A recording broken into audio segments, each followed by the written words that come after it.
Alright, here's our first video of getting back on the Powerstroke. And I know I left off doing body work, and I would like to go ahead and get the inside of this bed finished up and ready for primer and some bed liner, and also get the body work done on this bed so I can get it in primer and then start working on the rest of the truck. But I think before I get my greasy hands on any body work, I want to fix the leak. There's an oil leak on this thing. At first, one would think it's a rear main because the oil is dripping down here, and it still could have a rear main leaking. But before we even attempt that, as many say about these old 7.3s, they claim that they rarely leak from the rear main, which may or may not be true. It don't mean all of them never ever do. But before I even attempt to do the rear main, which it means I don't have to pull the crank out like an older engine with the main seal up in underneath the main cap. This one I'm pretty sure has the rear main in the back of the block, which means I would have to pull the transmission. As you can see, there's a puddle of oil right behind the fuel pump. It could either be the turbo pedestal. There's some rubber seals where the oil comes up to cool the turbo, but I think it's highly unlikely, because if you remember, it's been quite a while, but I haven't been driving the truck. All I've been doing is starting it up and pulling it in and out of the garage. But it's highly unlikely that those seals are leaking because they're still new, and I still had the leak right after I did the turbo. But see, if you get oil up top in this intake valley, that's what you want to call it, if you can see, I don't know if you can see it or not, there's a hole right there in the left, and that would make the oil run down the back of the block and appear to be a rear main seal while it's running. And it doesn't leak unless it's running, which a rear main would do too. But what I'm looking at is that puddle of oil right there. It's not diesel fuel either, I just checked. If it's not coming from the turbo pedestal, which I hope it's not, it could very likely be leaking from the fuel pump. And it looks like we have some oil lines. I don't know if that's fuel or, those are fuel or oil. I think those are oil. See those steel lines right there? They go to the back of the head. It could be leaking from that fitting there. Or maybe the pump gasket is leaking. But before I even take anything apart and try to fix any leaks, I'm going to clean it all up. I'm going to stick a rag down in there and soak it all up and get it clean. And we're going to start it up and see if we can watch some oil coming out of this thing. Let's get that done, and I'll turn the camera back on and show you what happens. Okay, I got it cleaned up the best I could and dried out down in there without disassembling anything. And what I pretty much did, first I started with simple green, stuffed some rags down there to soak up the puddle of oil, which was down in that little pocket just behind the fuel pump. And then I followed up with some lacquer thinner, squirted it out with my squirt can, and got some more clean rags and cleaned it all out nice and dry. It was wet along that wall right there, but it was wet everywhere. It's hard to tell. It was just kind of wherever it's leaking from is kind of maybe it's a mist. I don't know, but like I said, I have not been driving this truck since I last had this apart. If you remember, I had the turbo off, the canister off, and I had all that cleaned up. So the oil did leak out just from starting it up and letting it run occasionally, but I have not been driving it, of course, because the rest of it is not together. But I'm just going to start it up and watch it.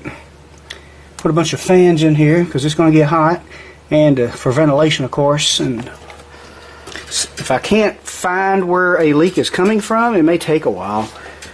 I may have to just tear it all off and replace everything that could possibly leak in that area. I really don't want to pull that turbo back off because those exhaust bolts aren't easy to get to. But since I have had it apart before, it won't be as bad as it was the first time I ever took it off. I did see one good sign that it is coming from the top and not the rear main. After I would let it run for a while, the actual leak, it seemed to be dripping around the starter area. And when I squirted all that cleaning stuff in there and in the lacquer thinner and stuff and blew it all out, I had a puddle down here, and this is exactly where it was coming from. So that tells me that it's going through that hole, and whatever goes through that hole up top at the back of the block makes its way down here around the starter area, which is exactly what the oil leak was doing. So it would be nice if I can just tighten something down, replace the gasket, and fix my leak so that I can go to body work and get this thing running. Set this up on the tripod, we'll fire it up. Truck still runs good.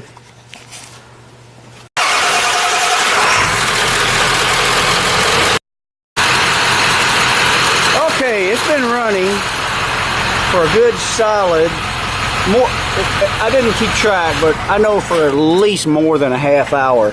And it's still dry up top where I cleaned it up. One tiny little drop at the bottom, which could have been oil that was already on the flywheel. Turn this fan off real quick. And so what I'm doing now, I'm just going to let it sit, because I can remember I remember looking for this before, and I thought I had it fixed, because I forgot what I did, but I thought I had it fixed. And I let it run and had no leaks. Then I realized after a couple startups and setting, I would get oil, and you've seen the mess I had here. So something's leaking somewhere. Maybe it's leaking after you shut it off. And the only leaks down at the bottom could have possibly been on the flywheel, which maybe the flywheel is picking it up, slinging it around. If it is still leaking, which it probably won't now because I cleaned up the top, and it may take a long time for it to accumulate, I don't know. But I kind of thought maybe I had a leak at the corner of this pan. You can see it's wet, but I think it just after the engine heated up, whatever oil was there kind of got hot and gathered up there into one tiny little drop. And right there, you can see it, is all I got. You can see that right there, and a little bit right there. We're going to see if it starts gathering up right here and dripping. You can see some on the starter there, but that could have been what was already there. If it was coming from the top, you know, they was still wet up in there, and after it heats up, it'll run out. But the flywheel is wet. So, just going to let it sit and see if anything comes up here. I don't know if it's going to appear just here or what, but if it stays dry up top, I'm kind of confused as to where all that came from. I don't think the flywheel would sling it. If it was leaking down here, I wouldn't think the flywheel would sling it back up in there. No. That would be impossible, wouldn't it? Let's take a look. The hole, does it go inside the bell housing? Or no, that does go inside the bell housing. So, but if I was getting oil slung up in there, you would think I'd already be seeing some. So we're just going to let it sit and see if any oil gathers. And we may have to start it up 3 or 4 times and let it run and see. I'm not sure where all that oil that was here came from, but whatever it is, it did not leak in the half hour that it sat here and ran. I revved it up too, in case you was wondering. I did rev it up. Held it about 2,000 RPM for a few minutes, even revved it up to about 35. Sounded good too. But okay, I'm just going to let it set and see if any oil comes out. I guess I'll go on YouTube and do a little research. Okay, I think, even though I have not actually seen it leak and drip down here where the puddle was, I think I know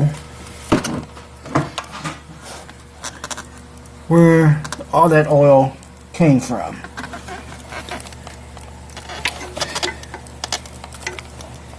I got to looking around online, and this turbo pedestal has an exhaust back pressure actuator, I think they call it. It's like a solenoid.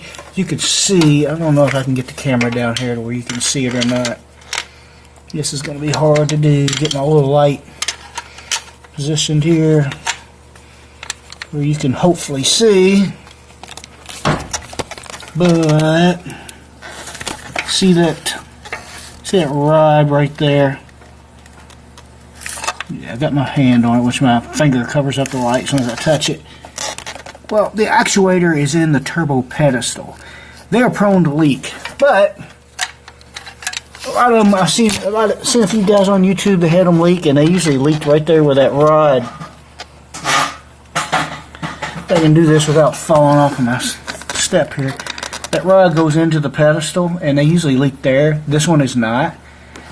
On the other side, there's a cap with a snap ring on it.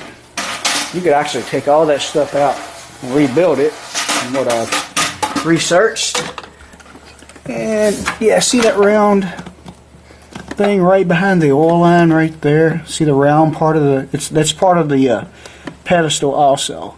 And there's a snap ring on it, and that cap comes out, and there's like springs and rubber diaphragms and stuff. And what it's supposed to do, oil temperature actuates that. Oil gets up in there and it makes it open the exhaust back pressure valve, which is in, excuse me here, and the exhaust back pressure valve is in this piece right here. And what it's supposed to be for is when it's cold, it keeps that closed so that heat can build up, and it closes off the exhaust basically so the heat can build up, and it warms up quicker, I guess, warms up your turbo quicker in extremely cold weather. And mine is not leaking in the usual places, but I did catch a glimpse of the bottom side of a guy's turbo pedestal. I don't forget which video I was watching. And there's 4 bolts. I think there's a plate under there with 4 bolts on the bottom side of this pedestal, which is separate from the turbo. It bolts together right there. But I can feel under there, and I can feel those bolts, and they're, I don't know if you can see it, they're wet with oil. I've basically done, yeah, here we go. I'm getting my hand way under there. It's cooler now. I can, yeah, see that? And they're all wet. I'm thinking it's leaking there.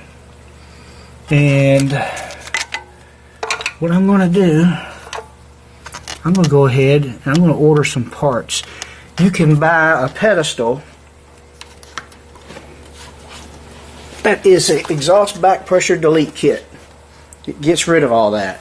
It gives you more room to get the turbo on and off, because that big round hump where that solenoid goes in does not exist on the replacement one. And I researched a lot of people's opinions, and they say that the exhaust back pressure was designed for extreme cold weather, to see if you don't live in extremely cold areas, which I don't, which we do see single digits a lot here in Kentucky in the winter months. But that comes and goes in cycles. It's what my version of climate change is called, weather. But anyway, they say that a lot of guys have had no trouble. Pretty much everybody has cold winters, so almost everybody. But I'm going to order that because it gets rid of all that.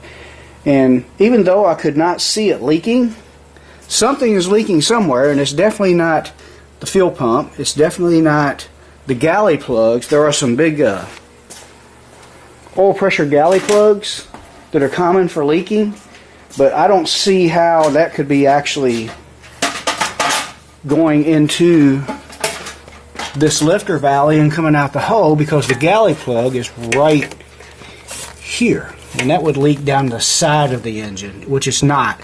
If you get under the truck and look up underneath of it, the head is dry. I'm getting, as you can see, I'm getting nothing right here, just a little bit of black dirt, dry black dirt from grease and blow by, and it's not spraying anything there, and that is extremely high pressure, I think. So I wouldn't know if it was leaking. So I'm going to order that pedestal with the delete kit, and so we're going to have to take our turbo back off, which I'm not too particularly happy about, but I guess we'll do a video on the turbo removal. I wish I'd have thought about that plate.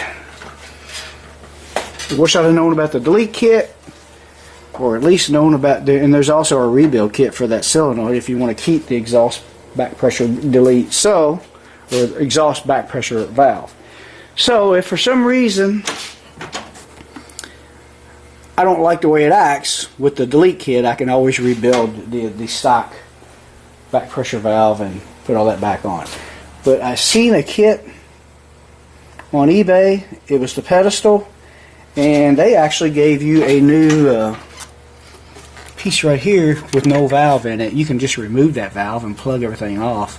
Some guys just take the stock pedestal and plug everything off, remove it all and plug it off. But I'm going to buy the kit just because it'll be easier to put on, because without that big round part of it that holds the solenoid, it's easier to get to a couple bolts. So the good thing is I've had this off probably about 5 years ago, and the truck has not been driven on the road because obviously it's still apart. But it should not be as hard to get all the bolts broken loose. And I watched a few videos on how it's easier to get these out this time. So the next video will be pulling the turbo off of this. We're going to get our delete kit, going to order it, and I might start pulling this turbo off tonight.